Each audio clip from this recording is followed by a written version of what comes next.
Like a trusted turnout jacket you've had for years, Flex 7 outer shell fabric delivers a perfectly broken-in feel on the very first wear. Flexible, comfortable, and powered with the strength of Enforce technology, Flex 7 outer shell fabric is made to move. To learn more, visit tenkatafabrics.com/flex7. Flex 7, powered by Enforce technology, only from Tenkata Protective Fabrics.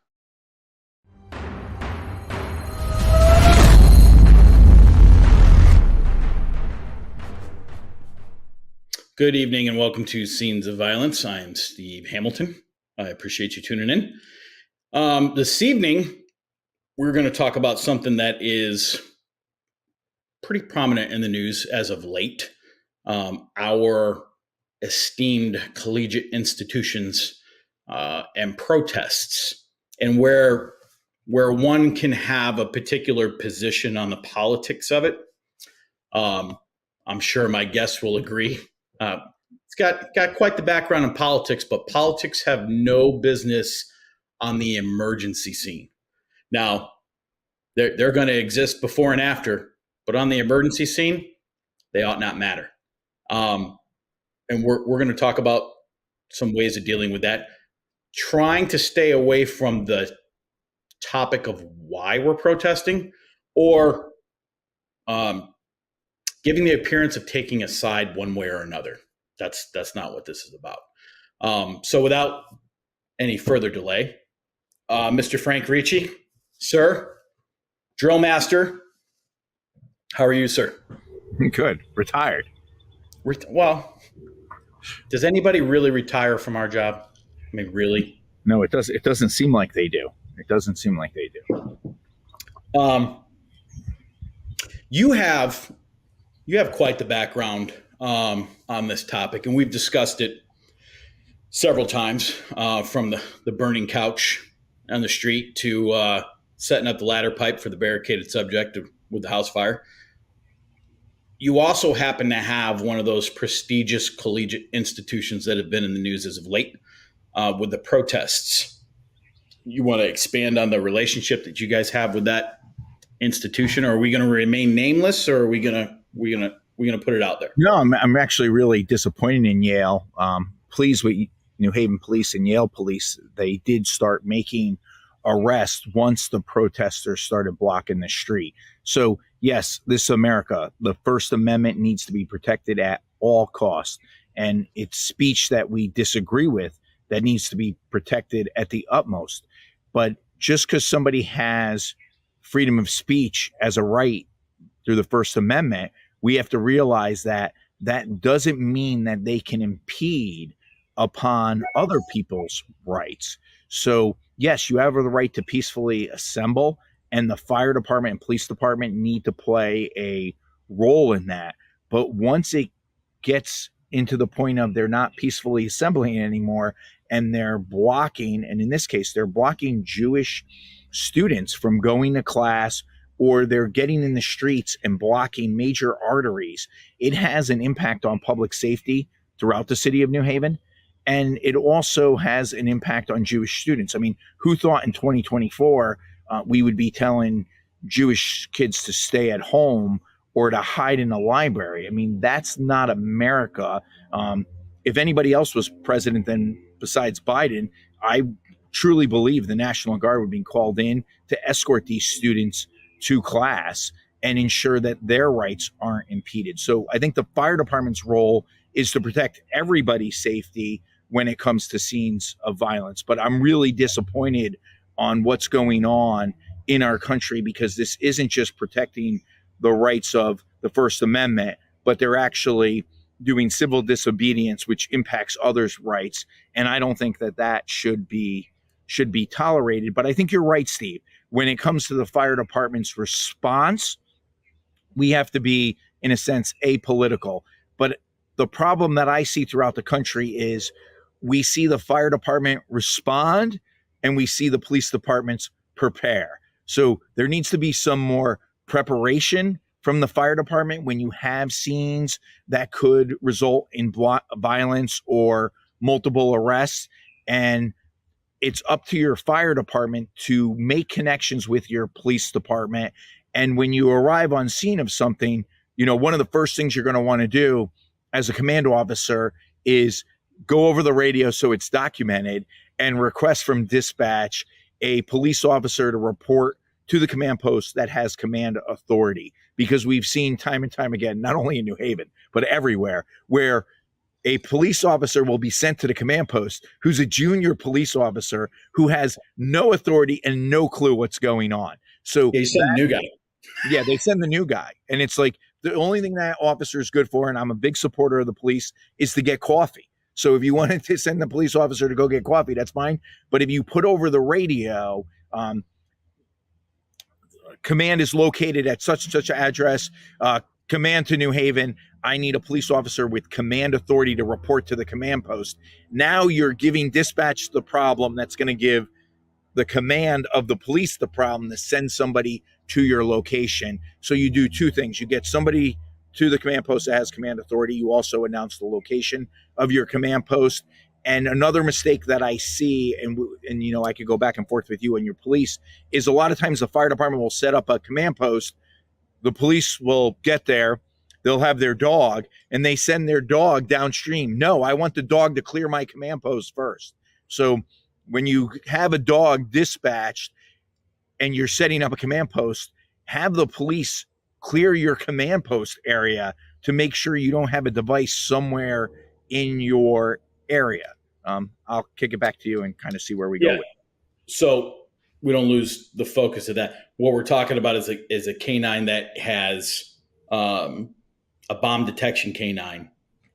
That's what we're looking at. So if you have a canine that's a narcotic dog, or an apprehension dog, or one that's trained in both of those things, I mean, it's nice to have the command post in case somebody wants to get squirrely, but that's not. Sweeping your command post is important. Maintaining situational awareness for that is also important. But I think I'm not talking about the PTSD dog. I'm talking about a bomb. Right. Dog. I'm talking about the bomb. Right. I think you hit it very poignantly, and I think it's something that's missed, especially with civil unrest, is establishing that relationship and having that so that when that civil unrest event occurs, you've already had the conversation as to what that's going to look like, how you're going to integrate, how your response is going to be cohesive where it needs to be. Because a protest, which protest I got no truck with. You want to protest, that's fine. When you start damaging property, when you start getting to the point of, as you said, obstructing things, now you're violating the law. And when law enforcement decides, okay, we're gonna start putting people in handcuffs, or we're gonna deal with this, and it elevates very quickly to what we call hats and bats, and that's riot gear. And things are getting broken, and things are getting set on fire, and that happens rapidly. And your ability to step back and punt at that point doesn't exist. Your ability to have a plan to deal with something that is on fire in relation to what went from a protest to a riot is ridiculously short.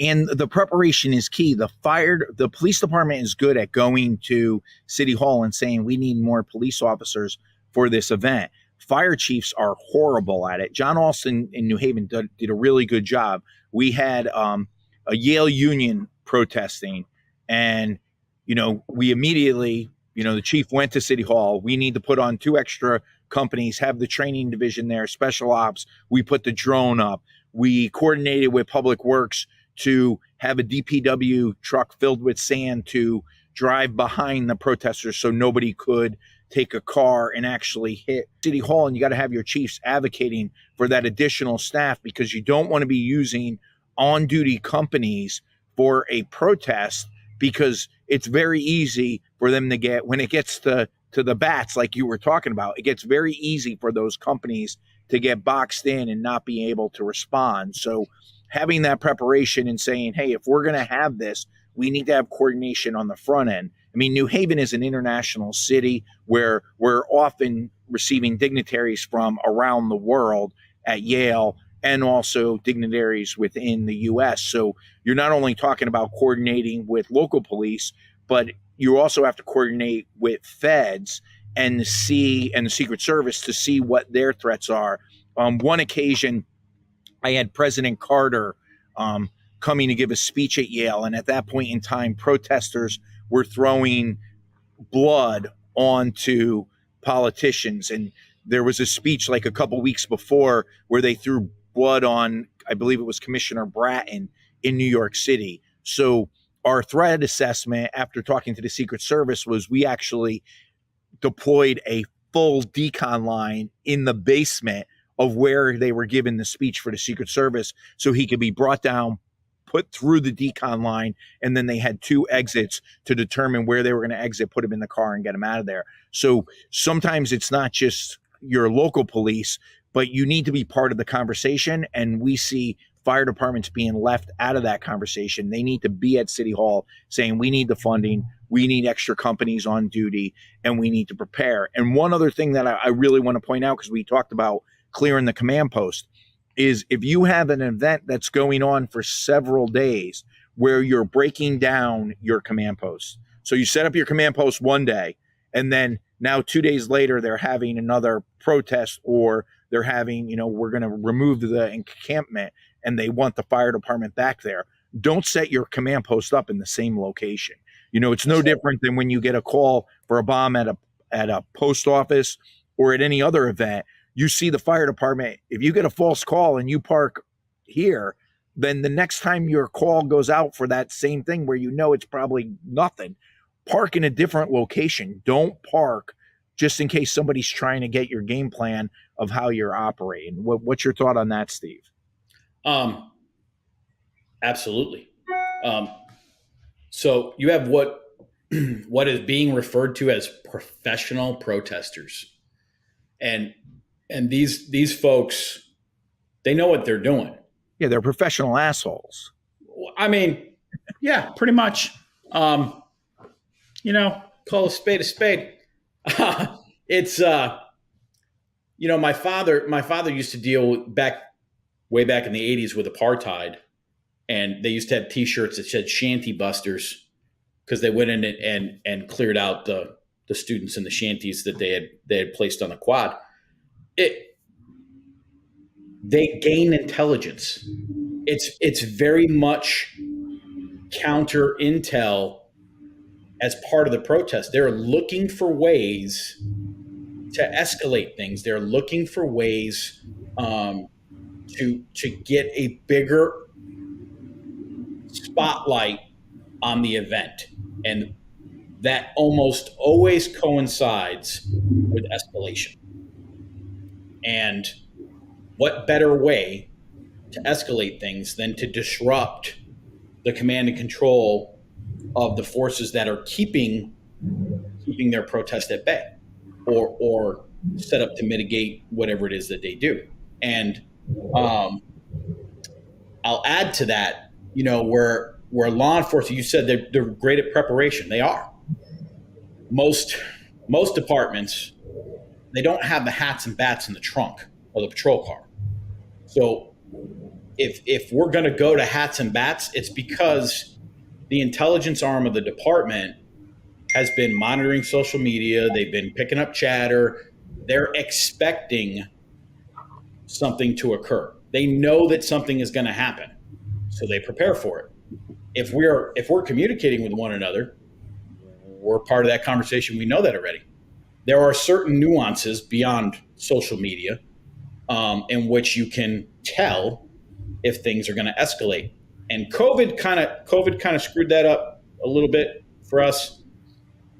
If you see people in the crowd of the protesters and they're wearing masks and their gloves and they don't have exposed skin, or they have the smallest amount of exposed skin that they can, and they have a backpack, you need to be prepared because stuff's about to jump off.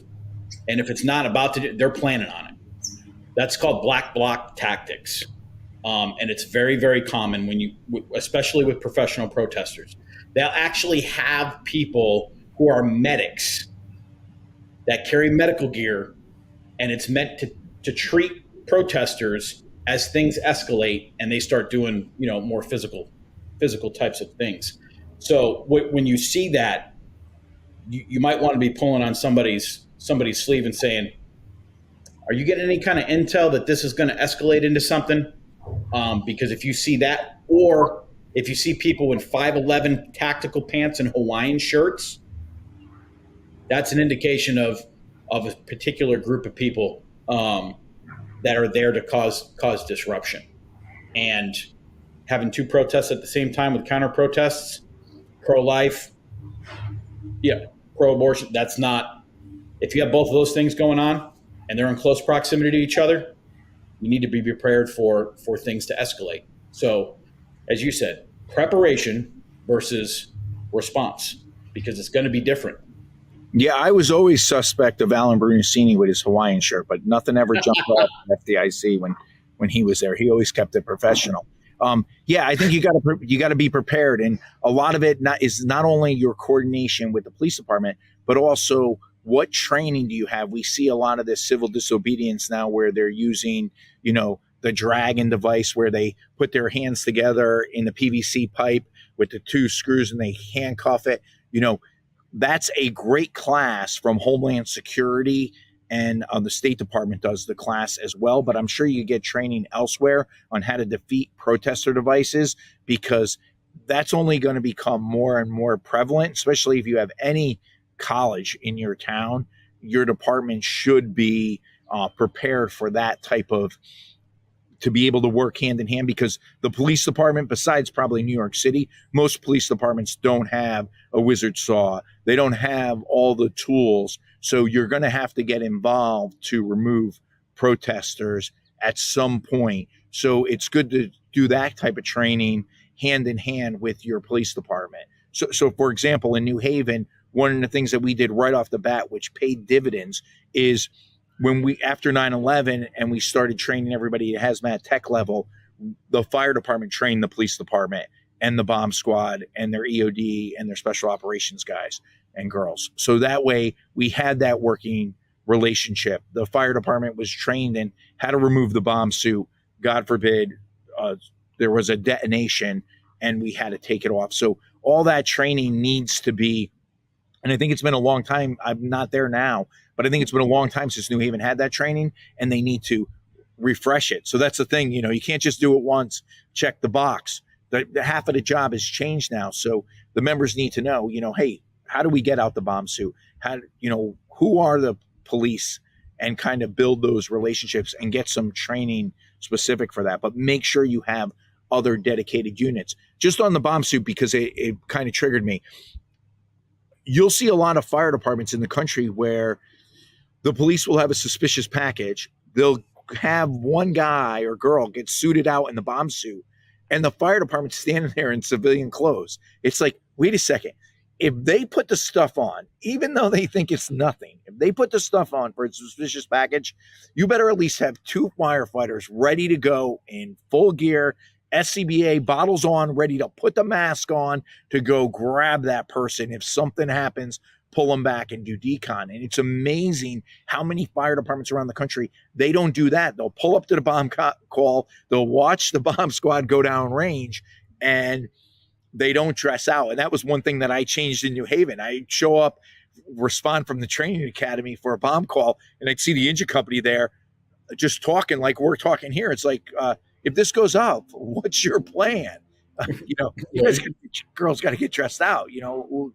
We got to be prepared for the next thing. So I didn't want to regress, but I think that it's an important point, because a lot of fire departments fall into that complacency trap of that it's not going to happen here. And for New Haven to fall into it, I mean, we even had the Unabomber send a bomb to Yale that blew off the guy's arm. I mean, we had the Yale bomb, the Yale Law School. Somebody blew that up with a significant explosive device. They never caught him. I mean, and that was years ago, but they never caught that bomber. So to get complacent in a place like New Haven was like, we've had this, we've experienced this, and here you're still doing dumb things. And so no matter where you are, this can happen anywhere now. You need to be prepared. You need to have your command post prepared. And you also need to realize that people are listening to your radio. So on these protest calls, it's not unusual to see protesters with the scanner app on their phone. So your command staff might want to be communicating by cell phone or in a text group. And, it's good to coordinate some things on the radio you can get away with. But if there's something that you're doing that's going to kind of give away your cards at a protest, a text group works really well to do that.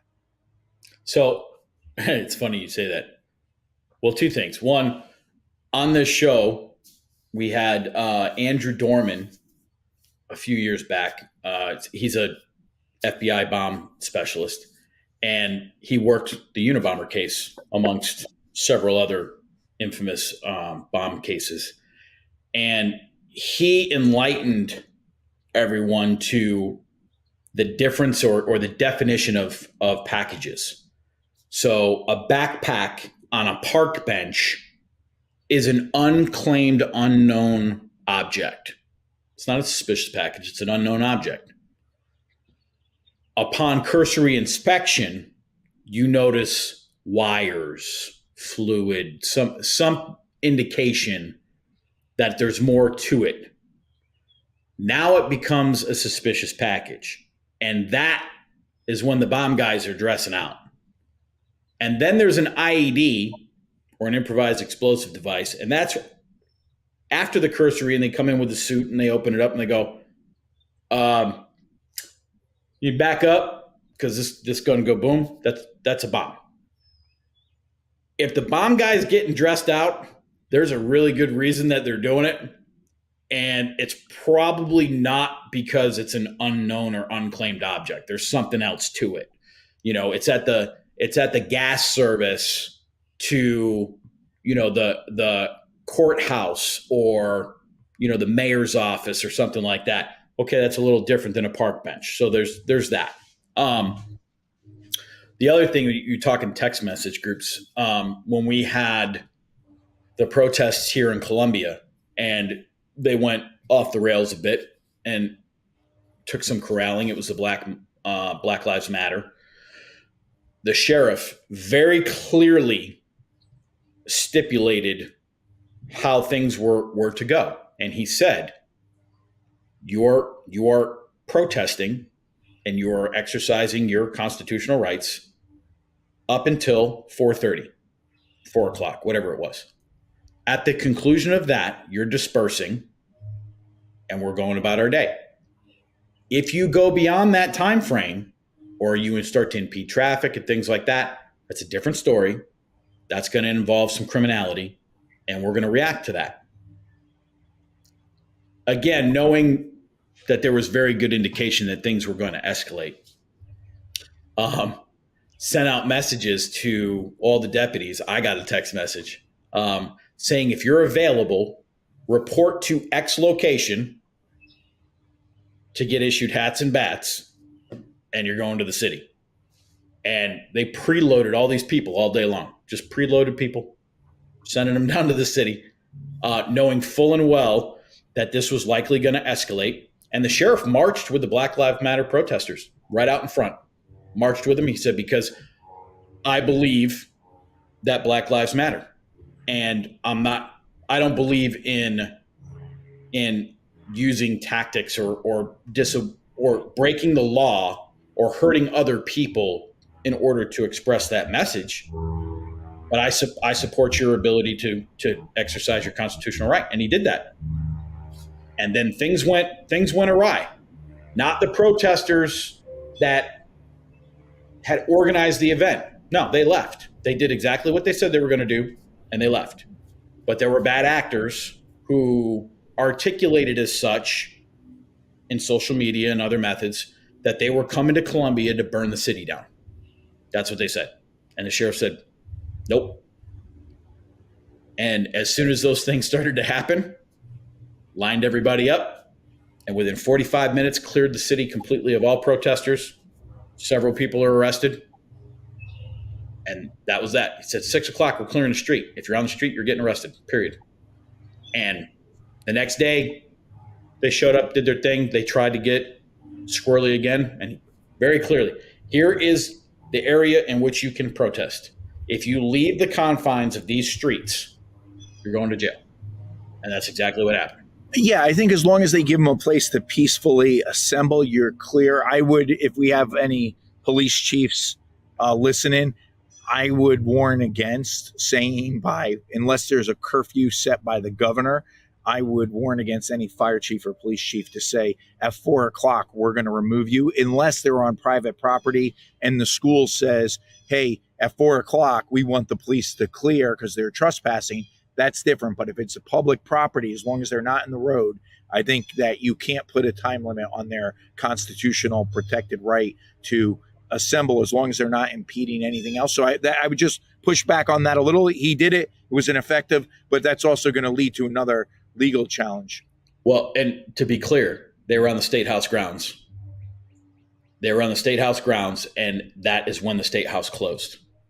So statutorily, there is, yes, there are instances where you can't set a time to things.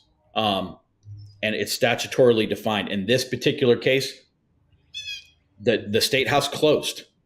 It was closed for business, and you are not allowed to be on State House grounds when it's closed for business. And made it clear ahead of time.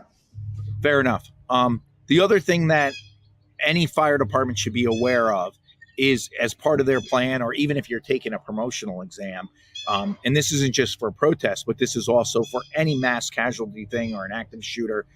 When you establish your EMS branch, they're really going to be responsible for a couple things, and that is triage, treatment, patient tracking, which often gets missed, and a transportation corridor. So if you can establish those 4 things with your EMS branch beforehand, is that, if it's a riot situation, we know that we're going to have police officers and protesters alike hurt. How are we getting ambulances in and out to get them out? Or are we grabbing the people and bringing them to a staging area? Or do we have 2 staging areas set up a block off of where they're protesting? So sometimes you're not going to be able to establish a transportation corridor in that right immediate area, but you may be able to do it a block off on each side. So those are things that should be planned. So you have a contingency plan where you can direct ambulances. But don't forget the transportation corridor, vitally important. And don't forget patient tracking. If somebody's put in an ambulance, you want one person who's just responsible to figure out where that ambulance is going and a very little basic information with the person's injury, the age, things of that nature, because that's going to be one of the first things the PIO and the politicians are going to be asked. How many people were transported to the hospital? What were their injuries and where do they go? And you don't want to be the fire chief who doesn't know the answer to that question. You want to make sure that that's put in beforehand, because if something jumps off, patient tracking is going to go by the wayside. The only way realistically you're going to have patient tracking is if it's set up before you have a problem. And with the transportation corridor, I think it was Steve, I think you actually gave me the suggestion, is call for a couple tow trucks early, so that, because everybody parks, especially cops. Cops are, I love police, but they got 2 more points on the test, they would have been firefighters. They're always parking on every side of the street. You can't get ambulances in and out. So having those tow trucks pre-dispatched, because remember, tow trucks don't respond with lights and sirens. So it's going to take time to get them there. But if you need to remove a police car, you need to move another car. And don't forget including DPW. Like I said, if you need a sand trucks to block intersections so a car doesn't run over protesters, those are things where you can bring in DPW. And another thing that DPW is really useful for, and I've seen it done in a mass casualty train accident when I was in Montgomery County, Maryland, right outside, inside the Beltway in DC, was while there's a lag time in getting it set up at that train derailment, we had DPW set up a snow fence, which is like the fence they use for the 4th of July. And it really cordoned off the area. So, DPW can do a lot of great things for you. You just need to realize that you have resources, but you need to utilize those resources. And speaking to resources, and I'm not going back to the 60s because that's a sensitive time, but we're going to have the 60s coming. The 60s is here now. Again, we're right. We're going to have a Democratic convention in Chicago. History just keeps replaying itself. That's true. The only difference is our kids today don't know what the history actually is. They don't even know what they're protesting half of. Well, revolution, it's not just a movement. If I see another sign, Queers for Palestine, I'll buy them a plane ticket to go over there. Really? Israel's the only country in the Middle East where it's okay to be gay. It's okay to be LGBT. You can't be that in Gaza. I don't think they read. And some people got to learn the hard way. Yeah, but it's just horrible that our colleges have just indoctrinated these kids that they don't want to listen to the other side. In America, it's okay to have a different opinion, but we all need to talk to each other and have that cogent debate. And the Marxists and the communists said a long time ago that the long walk through the institutions, and these things just didn't pop up. They've been going on for a long time, and they've been teaching these kids that you don't have to debate anything. You don't have to listen to anything else. You got to shout them down. And it's always left to the fire department in the end to pick up the pieces. Because when this thing goes bad somewhere, it's going to be the fire department that's called, where the fire department's going to have to go in and get them out. And if I can just impress upon any fire department, you got to plan for this, and you better start planning. If you haven't yet, you better start planning now, put on additional companies and develop an incident action plan with contingencies, because what you think is going to happen isn't always going to happen. Like Mike Tyson says, everybody has a plan until they get punched in their mouth. Don't just make one staging area with the transportation corridor. Make at least 2 or 3 that you can float at, because when something happens, they're going to expect the fire department to respond. Well, and my point with the 60s for the fire department, I guess, we don't use fire department tools and equipment for the controlling of crowds. So we don't use hoses. We don't spray people with water. That's not what we do.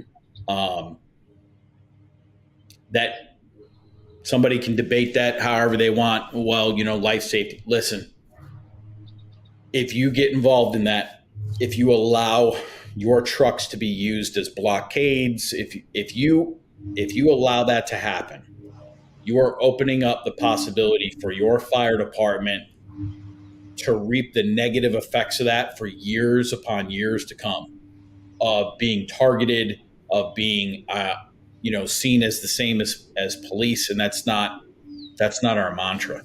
And that could be a difficult thing to resist when things are going off the rails and the cops are doing everything they can to try to regain control, and they're begging and pleading to use your equipment. The answer has to be no.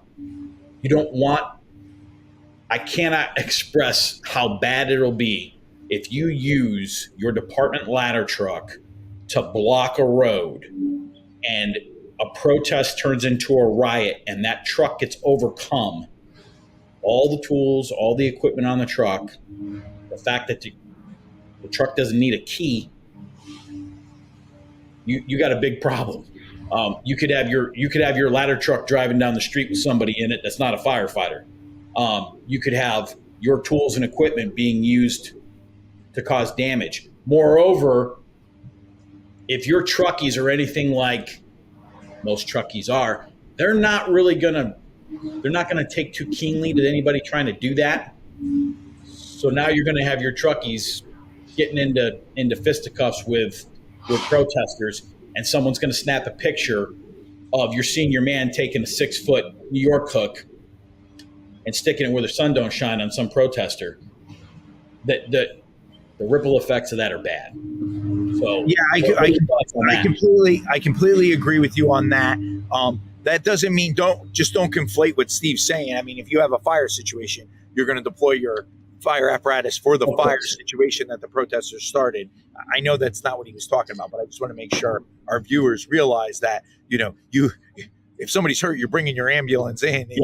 Big difference. Big difference. But you don't want to become part of the problem. One thing I will say is if your ambulance or your fire truck gets swamped and just it wasn't part of the plan, one of the tools that you do have on a fire truck that can be used not only for a smoke screen but to move people back if needed, if one of your members is being attacked, is the dry chem extinguisher. It's better to deploy that, not to hit somebody with it, but to use it as a screen or to get people back off your personnel. That's something that you can utilize. But I do agree, you don't want to be utilizing your fire hoses to put on protesters. That's a bad look, and we've never overcome that from the 60s. So don't let the police take your fire hoses either. No, and trust me, in today's day and age, the conversation has been had. The conversation has been had when you express that you have an airport truck, or you have a brush truck or a tanker that has a bumper turret or a roof turret, and they're like, "Oh, well, if things get really bad, can we borrow that?" No, you can't. Not for that. But I say that to say some of the police Bearcats do have a water cannon on top of it where they may ask for your hose. Yeah, I'd let them have their hose, but I wouldn't be the one spraying the hose in protest. Yeah, no.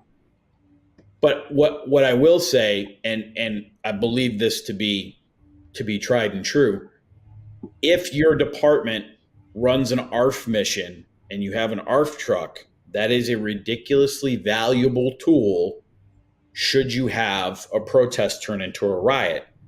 Or if you don't have that, but you have a mutual aid agreement or a good working relationship with somebody who does, it's a good idea to try to request that resource if it's available. If the governor activates the National Guard, it's a good request to ask for National Guard firefighters and their tactical firefighting truck. And the reason I say that is when protesters, set a car on fire. It happened in Colombia. They set a police car on fire. And when the engine company pulled up, got off the truck, pulled a cross leg, attempted to put the car fire out, they started getting things thrown at them. And they had a couple of firefighters that were injured because they got hit with objects that were being thrown at them. In contrast to that, if you have an ARF truck or you have something with a turret capability, pull up, hit a button, move the handle, one more car fire. You have this big, giant, marshmallow-looking thing that came out of like Ghostbusters with, it's just this white ball of nothing. That is also a ridiculously effective deterrent to protesters for burning stuff, like cars. They see this big truck come in and go, "Bah! No more car fire." Okay, well, that didn't work out real well. It also good for putting out, small fires, possibly, resetting or checking a fire in a building, and you can do it from the cab without getting out. And if you get that National Guard tactical firefighting truck, probably not so much now, but you can request it to be up armored. It was a pretty standard thing for that to be an up armored vehicle because it would deploy, to the Middle East. That it takes like 9-10 hours to up armor a vehicle because of the big coverings they put over the windows. But if that vehicle is up armored, there's nothing a protester is going to do to be able to stop that thing. You can shoot at it. It's not going to do anything. So you can do all that stuff from the cab and never get out. And that's a valuable, valuable resource when protesting turns to riot and starts involving fire. Those are very good points. The other thing is if you're responding to a fire situation in a riot, use a little common sense. For example, we know that fireworks are a huge problem everywhere. So make sure you're driving with your windows closed. And when you get out, you know there's a chance that even if the crowd is happy when you arrive, it doesn't mean they're going to stay happy. So make sure that everybody in your group is wearing their helmet. You'd be surprised how many people go to a trash fire when there's a civil disturbance where you'll see the firefighters with no helmet on. That's just like dumb. Just some common sense goes a long way. The other thing is you don't want to be in a position when you pull up onto a fire where you stage past the intersection. I've seen people do that. It's like, what are you going to do? Back up your fire truck? No. If you're going to stage, make sure you stage at an intersection so you have some contingencies. And also, just like anything else in life, don't get focused on that it's trash, because what if there's a propane tank in there? Now, I mean, we don't want to get crazy, but make sure your personnel have their equipment on, and also be aware of what's the exposure. If they're letting a cop car burn, or they're letting a couple couches in the intersection burn, are they right below the wires? Something you want to make sure that you're aware of, because you don't want to have to be calling the utility company after it goes. You want to be calling them before, because again, they don't have lights and sirens. They take time to get there. They may need to be escorted in by the police. So always think about where you're staging. And if you happen to be first on a situation, remember that, say it's a medical situation where your crew is rendering medical care. If you're the officer, generally your view is like 10 to 15 feet because you're looking at the crew and the medical. Have your driver not be involved and just kind of linger a little to get the temperature to see what's going on. When I was in Fairhaven, I'd always show up to shootings first, it seems like. I don't know. Cops always got the fires first. I always got the shooting first. I wasn't about to. I know you're supposed to stage, always follow your SOPs, but I wasn't going to let a kid bleed out in the neighborhood. We're neighbors, fire department. We're going to help that kid. And no matter what was going on, I knew my vision was going to be, 10, 15 feet, looking at the ambulance crew and my firefighters. I'd have my driver just actually it was kind of funny because he liked smoking. So he would light a cigarette and just walk into the crowd. And I'd be like, all right, you let me know if I'm missing something. And that always worked out really well for us. Again, follow your department's SOPs, but I'm against that, hey, you're going to let a kid bleed out because you're waiting for the cops. I mean, I don't know. I just think that's stupid. We're firefighters, but I will let the higher powers come up with that one. Yeah, it's funny because you've discussed it before, and the way that you told the story or the way that you laid it out seemed very poignant to the fact that it actually happened, where you don't have a protest, but you have a large gathering of excited, overtly happy, potentially intoxicated college students celebrating the win of their team or whatever have you. And they light a couch on fire.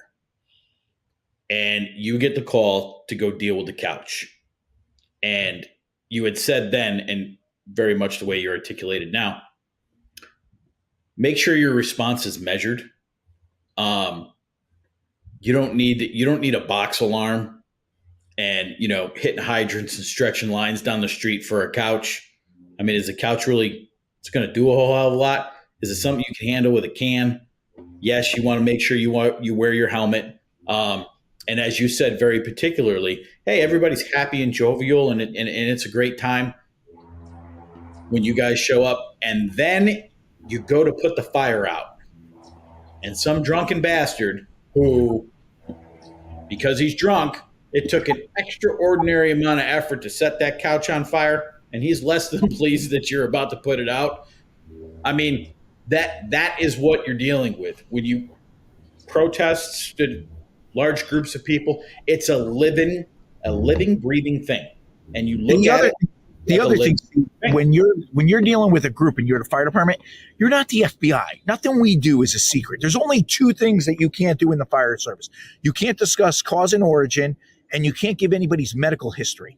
Besides that, stop being a jerk. When you pull up and that couch is on fire, 4th of July was famous in New Haven. They'd pull all the couches out and they, light them on fires in the intersection. Okay, so when you get out, engage with the crowd a little bit. It's okay to talk to people. I hate firefighters, even on regular fire. They don't talk to anybody. They're very stoic. It's you're not the FBI. Nothing you do is that important. What do you call it? Customer service. There's only two things you can't say. Talk to people, smile, say hello. It's okay to win over the crowd. We're here to help. If there's no wires and there's an exposure and you have 100 people in the street, well, could you just let it burn? Could you grab the kid and say, hey, we're going to have the kid help us put it out and have him stand 5 feet behind you and hold the thing? Be a person. You're not a cop, okay? Remember, you became a firefighter because you probably wanted to be a firefighter since you were a little kid, okay? So the public reveres us in that same way. So find a way to connect with the public anytime you can. Unlike police, most police officers didn't really decide to be cops until they got picked on in high school. And I love the police, but you want to be friendly. Friendly firemen and firefighters make all the difference. Even on a shooting where things are going crazy, if you're the boss and you're not giving medical care, it's okay to say hello to people. It's amazing. You see fire departments across the country where they're we can't talk to anybody. Why? As long as you don't tell them cause and origin and their medical history, you can talk about everything. Be friendly. What do you got to say about that, copper? The cop part of it? It's a good way to go to court. We call it spontaneous utterance. You made a spontaneous utterance to a government official. They happen to be a firefighter. Now you got to testify in court to what they said because it's, relevant to the case. Just saying, possible. No, but you're right. And if the law enforcement agency in your jurisdiction is practicing community policing, they're doing exactly what you just said. They're engaging with people. They're taking a particular approach to things. And if you watch Live PD, which is now Live Patrol, you will have seen my sheriff's department, Danny Brown's probably one of the most infamous people from the department on the show. He's very cut and dry with people. He's very upfront. He's very jovial. He's fun. He jokes. Even when people are in handcuffs and they make a comment about, well, yeah, you got me. He's like, well, I almost didn't because you're kind of fast. Things like that. It's as you said, it is okay to be human. And if your police department is anything like that, they are too. And again, it's okay. And everything that you do is on film, whether it's a Ring camera or 30 people at this protest putting you on the thing. So anything you say is going to be picked up. So always make sure you're polite and friendly. Another thing that I want to leave your viewers with that I've had a problem with in the city over the years, and especially when the cops are doing community policing and they're friendly. If you're at scene of a protester and you're treating a protester, there is nothing wrong with telling the 8 cops that are standing there, hey, did anybody frisk this person for weapons? Because a lot of times the cops won't, or they didn't. And we get there and we assume, and you don't want to put somebody in the back of the ambulance when they have a gun on them. So, I had this in a normal medical in New Haven where the 2 people were fighting and the police already had them separated. And I must have been shift change because there was a ton of cops in the apartment. And before my crew started medical care, I said to the cop, did you frisk him? And he said, no. And the guy said, I have a gun. Well, okay, I think we want to take care of that. So just because the police are on scene or just because they removed a protester to your area that needs medical care, there is nothing wrong or unprofessional saying, can you pat this person down?